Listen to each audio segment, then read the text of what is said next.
Hey, welcome back. You look like you had a long day. I think you need a drink. First one's on me. How about that? All right, why don't you pull up and sit back and relax? And today I'll surprise you with a cucumber cooler. And you're like, what's cucumber cooler? I'll show you. All right, so first I am taking some cucumbers. All right, there you go. I'm gonna dice them. I'm gonna muddle those for you. So you got some cucumber juice going on. Yeah. All right. Next, we're gonna add some ice. So let's get you some ice. Huh? How was the day? Tell me about it. Yeah. All right. Got you some ice. Next, we're gonna get you some gin. We're using botanist. There you go. With the best for you. And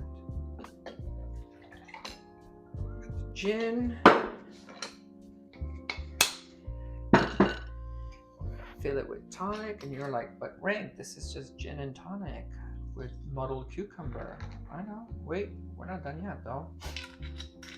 And then we'll take the garnish pin with some cucumber ribbons for you here that I cut up, and put some cucumber ribbons, and of course we gotta get the limes. So there you go.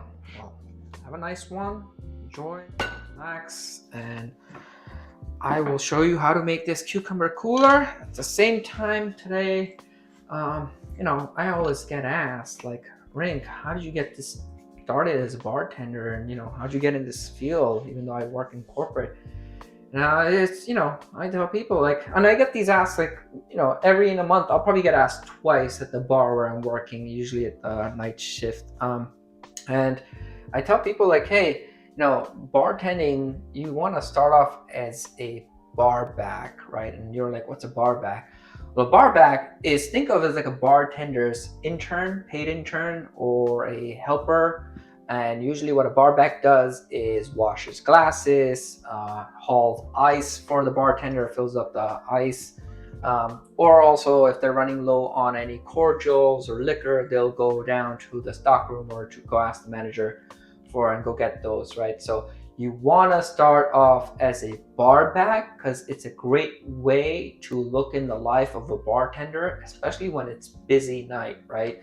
You don't want to go bartending on your first night, Friday night, and it's super busy and you can't provide a great customer experience and great customer service, because I could teach you how to pour a drink within 5 minutes or pour a beer in 5 minutes, but I can't teach you how to be likable or have a situational awareness. That takes time, right? And that's what bartending is mostly about, is situational awareness, right? So you notice your regular and their drinks running low, before they even ask for it, you're gonna get the second one for them if they want a second one, right? You will definitely ask them like, hey, do you want a second one? But you're gonna keep an eye on that. Or if you notice someone's being harassed, or someone's having an issue, or if you feel like there's gonna be a fight breakout, you got to step in and dismantle or dissuade the situation. That's usually what a bartender does. It has a situational awareness, not just pouring drinks. Anybody could pour a drink. We could teach a monkey to pour gin and tonic for you, but knowing how to be a bartender is also being situational awareness, paying attention, keeping track of your locals, customers, and also knowing, if you have regulars, what they like and don't like, right? So next time they come in, just like you had a long day and you walked in, made you a nice gin and tonic, you know what to make, right? So that's what involves being bartending, and it's easy, but at the same time, it's not easy. I know when I started, it took me a while to get to know the regulars and what they like and stuff, but it was easy. So yeah, that's what it is, the bartending. In terms of making recipes and drinks, you do need to know how to make most of cocktails that people ask for, your martinis and Manhattans and gin and tonic, rum and coke, Mai Tai, Sex on the Beach, Fuzzy Navel, Black Russian. Of course, definitely margaritas. There's different kinds of margaritas, the Cadillac margarita. You got to know the difference between what's a topless and rinsed with salt, right? All that stuff. So I think a good step for becoming bartending is to first become a bar back and work at a bar with the bartender. So you learn the atmosphere, understanding what entails being bartending and what it's like on busy night versus like on a not so busy or quiet nights or evenings. Secondly, I think what you want to do is probably get a certification or go to a bartending school or watch videos on YouTube like this and learn like how to use the barware. I think I'll cover about the barware in the next upcoming episode to teach you what different barwares and how they're used. So of course I showed you Jigger. That's the bartender's handy trusted tool. But also you need to know how to use the shakers, Boston shaker as they're called, Hawthorne strainer, and the bar spoon and other barware tools. So I'll cover that, but you need to know for depending different cocktails use different tools, and you need to be able to know when to use those tools. Of course, that comes with knowing the recipes. So, and that comes with experience. So to get experience, you have to work as a bar back or hang out at the bar, and that's the best way you could do is without being a bartender is being a bar back. Also, again, like I said, you want to get some kind of certification or go to bartending school where you could learn how to make different recipes, cocktails, and learn about just operating and managing bar. Because managing bar is not just about making drinks. It's about opening the shift, making garnishes, chopping up garnishes, stocking, filling up with ice, making sure you know how to use the POS or point of sale systems, registers, and they all vary from different restaurants to restaurants. The two major ones, or at least the one that I use currently, is Toast or Square. That's the little square things that you've seen probably with the vendors or the farmer markets that they have. So yeah, they're not that hard to learn, but of course you got to know those things, right? If you've never done that. So that's what you learn at bartending school. And after that, you might also want to get certifications. There's a tip certification, which I did get, and it's pretty much basically what it is it tells you how to be keep safety or not pour liquors or not give liquors to people who you know that they're had one too many. So it's pretty much like an interventional kind of certification where you just go about like learning about the alcohol safety, how much alcohol, blood alcohol content, similar to what we learn at when we're taking DMV classes, license and stuff. So it's definitely a little bit more in detail and depth about how to approach customer, how to if there's a situation, how to resolve that, and obviously not escalate that, and how to approach customers. So you want to get your tip certification. That is definitely handy because I guarantee you when you go for a interview, if you say you are tip certified, that looks very nice. Also, what helps is that if you're tip certified, the bar owner or the bar manager or managing a bar, they have their insurance, right? Just like you get your car insurance, the bar has an insurance, just like a doctor's malpractice insurance. And once you are tip certified, the bar owner could tell their insurance company that all their bartenders are tip certified, and it brings their insurance down. So that's a win-win for the bar owner and also for you, as you are aware of the safety now. So want to get tip certification, want to go to a bartending school or get a certification online or in person.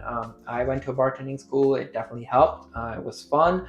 I knew nothing about making drinks prior to that. I mean, I knew how to make drinks. I'd gone to the bar, but knowing and calling out drinks and how to make them on command, that skill was hard to learn just doing at home. But when I went to the school, it definitely helps. So I want to do something like that. And of course, then you want to just visit the bars that you feel like you would want to work at. So definitely go as a customer, hang out in the evening times, observe, look at the bartenders, right? Usually if the bartenders are busy, that's not the time to have conversations. My friends, they would come at the bar where I work and, they're trying to have conversations, but they know sometimes if I'm busy, I won't be able to reply to them, and they understand that. So if you see a bartender's busy running around left and right serving drinks, that's not the time to ask questions.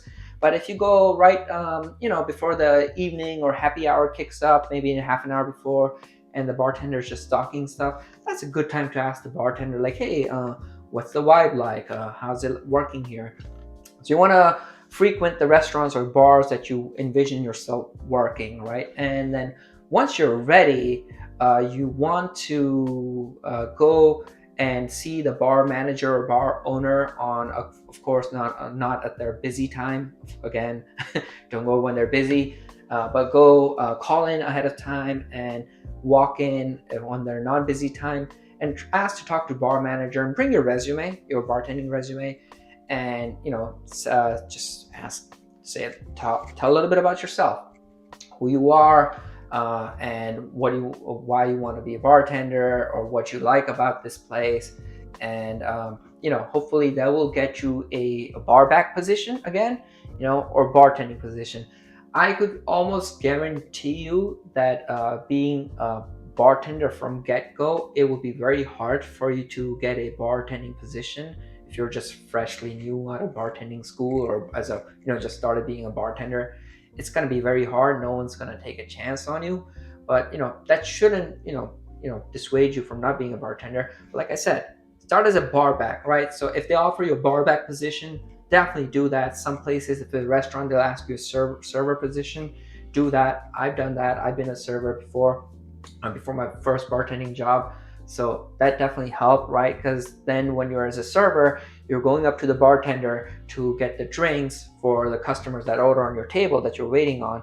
And on the downtime, you always have the liberty to talk to the bartender. And of course, on your own, if you're learning of how to make cocktails and memorizing the drinks and bills for that, that definitely helps. And then after a couple months of experience, you could go back to the manager if you're working as a bar back, like, hey, I've gone to bartending school. I have this tip certification. I've taken online classes, or have in-depth knowledge about drinks. And if I could start as a bartending part-time with the head bartender, and and depending on your personality and how you've been as a employee, as a server, they'll definitely give you a chance. They're like, all right, we'll let you be a bartender, but definitely not on busy nights, but maybe like on a not so busy or slow nights. So that's your foot in the door, as I say, to start being a bartender. So yeah, it is definitely going to be hard if you just think like, oh yeah, I graduated from bartending school, I'm just going to be a bartender.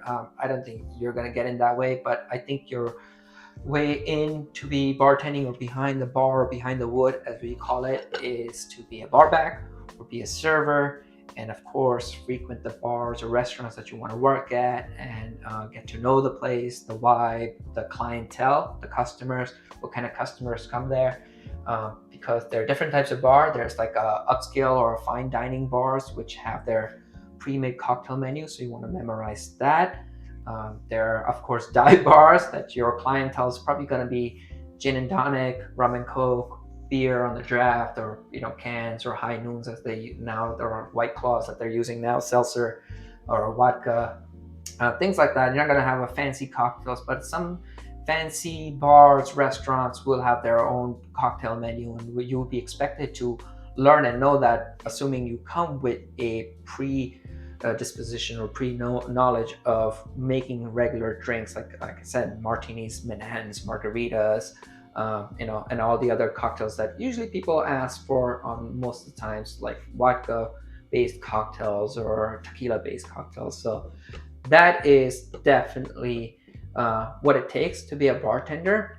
And to help you out, I guarantee you, if you go as a when you have your bartending interview, I guarantee these are the 3 questions you will be asked. Question 1, they will definitely ask you, and they're testing you to see how you react in a situation where the customer has one too many to drink, or they overserved and they're asking for another drink. What do? They're looking to see how you handle customers. And most people will say, well, I'll just decline the customer. And that's a trap. They expect you to say that. Don't say that. Here's Rink's tip. Say, hey, look, if you're talking to the manager, like, hey, look, I know the customer's overserved, and to make sure the customer has a great time and want to provide a great service, I would tell the customer like, hey, friend, I think you think like you might want to take it easy or pace your drinks.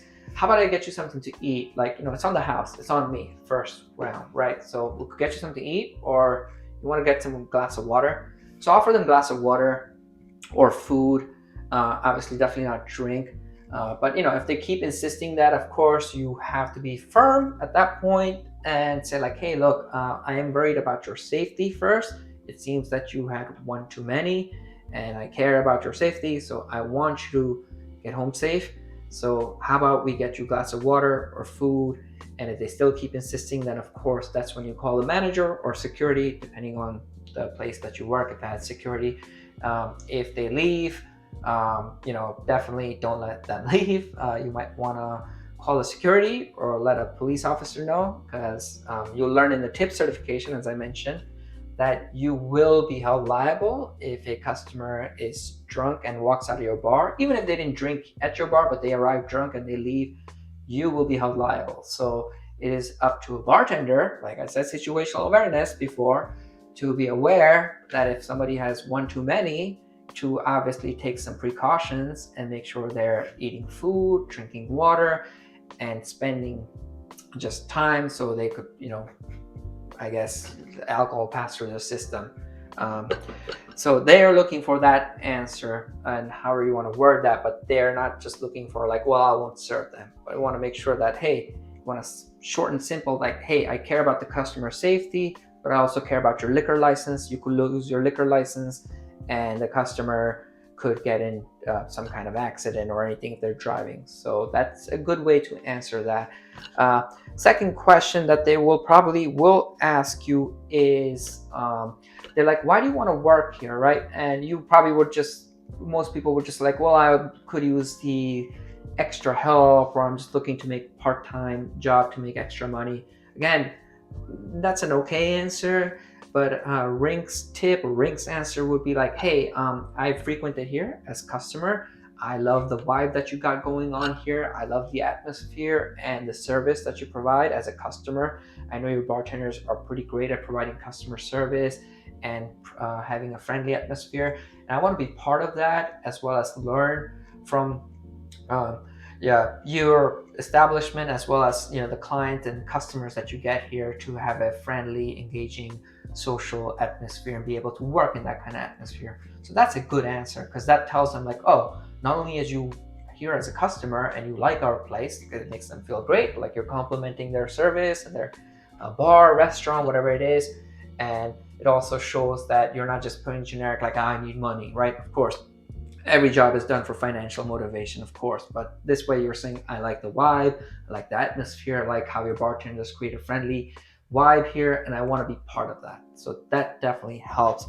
And lastly, the third question they will ask is, they'll probably like put you in a kind of situational, just like the customer. They'll ask you like, hey, it's 11 p.m. It's very busy. You're running around. You just learned that you're out of fresh or clean glassware. What do you do, right? Again, they're trying to put a situational or scenario-based question at you, and they're seeing how you react in some kind of situation or scenario. And I guess most people will just say, well, we'll stop serving, or I don't know, or like, as a new bartender, you'd be like, I don't know. And I used to think that too, but that's not a good answer. Rink's answer would be, is that first, I know you are out of fresh glassware, so you will first try to mitigate the situation by seeing if there's additional clean glassware that's available. If you have a bar back, you could ask them to, wash up glassware real fast for you, or see if you have like a plastic glasses or other type of glassware that you could use in the meantime while the glassware is being cleaned. At the worst case, if you have no extra glassware, or you don't have bar back to help you out, then you could say that I will, clean glasses as needed and offer customer service, make sure that there's no delay in them getting their drink, but you're also washing glasses as you are working through that, right? I mean, aside from that, you can't make magic out of thin air. So that would be a good answer, is that like, hey, I will try to assess the situation, make sure if there's extra glassware somewhere else, send a bar back, or have plastic glassware that we could use, If not, if I have a bar back, we'll try to get the glassware cleaned first, have them clean as I'm making the drinks. And if not, the worst case, last case, I would wash the glassware as the customers are asking for the drinks. I would wash the necessary glass. So that is a pro tip. That's how you would want to handle all these three questions. And I guarantee you one of these three questions will be asked on your bartending interview. Um, so yeah, and now that you've gone through how to, what it takes to be a bartender, why you want to be a bartender, and how you get started as a bartender, and what it takes to be a bartender. Again, you got to be a people person. You can't show up at a bar and be like, "Hi, what can I get you?" that's not gonna work. That will definitely not work. You have to be a people person. So if you're an introvert or you're shy of people, you might want to brush up on those skills and be a little extrovert or be a people engaging. And you want to be a situational awareness, have a situational awareness. So you want to know if your regulars are in, if they're running low on their first drink, you want to be ready with their second drink before they even ask. If you see a situation arising or someone's having an issue, you want to, of course, resolve that as ASAP, not create a scene or be a drama. And you want to feel like you're listening to the customers. The customer always are going to talk to you, and they're going to ask. You're going to have different types of customer. One wants social interaction. One wants emotional support. One wants to just talk. So you would have to engage with all those different type of customer, and switch things up on the fly. So be ready on your toes, as to say. So those are the things that requires to be a bartender, right? And you learn that as you go. But to start off as a bartender, you would probably want to be a bar back or a server, learn how to make different cocktails or memorize the recipes and barwares, and know when different types of glassware and barwares are used for different cocktails. And again, frequent the bars or restaurants that you that you could see yourself working as over there. And lastly, be prepared for the interview. Go visit the place, like I said, and the three questions I mentioned will be asked to you. One of those situational questions will be asked to you. I guarantee you that. That's a given. And now I want to show you, since you're here, Drink with Rink, we always want to teach you how to make a cocktail. I'll teach you how to make this nice cucumber cooler, as I call it, which is gin and tonic with cucumber, muddled cucumber, and cucumber garnished with cucumber ribbons and limes. So let me show you how to make that. All right, to make a cucumber gin and tonic, or cucumber cooler as I call it, what you want to do is you want to start off with a highball glass, or a calling glass works too.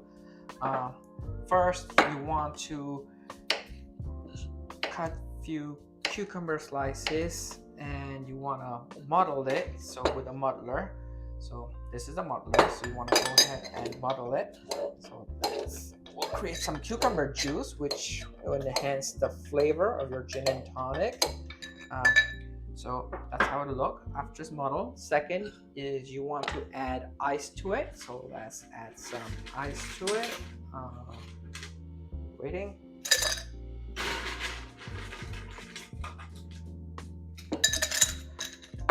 That's good enough for ice. Next, what you want to do is you want to get your gin. Today we're using the Botanist gin, which is a very refreshing and nice gin. It's smooth, at least for me, but your miles may vary as depending on what gin you use. So you want to pour out 2 ounces of gin in a jigger. This is a jigger, bartender's favorite tool. So we get the 2 ounces of gin, and we want to pour that in. There you go. And then obviously, you need a tonic for gin and tonic. We got the gin. We're using nice clean tonic water today. So there's the tonic. And